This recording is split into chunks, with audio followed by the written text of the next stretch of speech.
Hello નમસ્કાર મિત્રો, દરેકનું હાર્દિક સ્વાગત છે મિત્રો. ધોરણ 12 વિષય કોમ્પ્યુટર પાઠ નંબર 12, જેમાં લેટેક્સની મદદથી દસ્તાવેજનું પ્રકાશન. સંપૂર્ણ સોલ્યુશન જોતા પહેલા ચેનલમાં નવા છો તો ફટાફટ ચેનલને સબસ્ક્રાઇબ કરી લેશો મિત્રો. સંપૂર્ણ MCQ સોલ્યુશન જોવાના છીએ, જે તમને પરીક્ષામાં ખૂબ જ હેલ્પફુલ થશે અને આમાંથી જ જે છે બેઠા મિત્રો તમારે પરીક્ષામાં પૂછાતા હોય છે. ચાલો શરૂ કરીએ.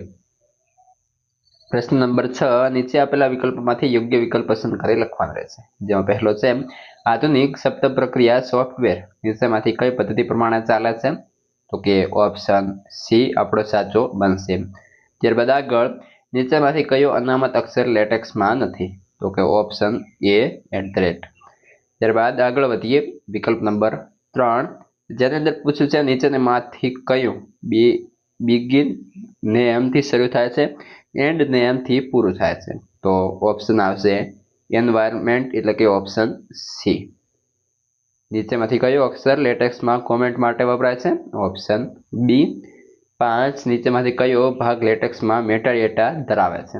ઓપ્શન એ વાસ્તવિક ભાગ. 6, નીચેમાંથી કઈ વેબસાઇટ લેટેક્સના પેકેજ ધરાવે છે? Option A.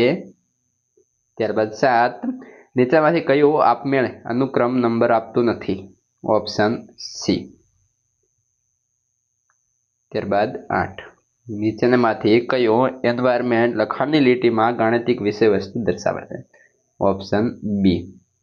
ત્યારબાદ આગળ નીચેમાંથી કયો કમાન્ડ સમૂહ યુનિયનનું ચિહ્ન બનાવે છે?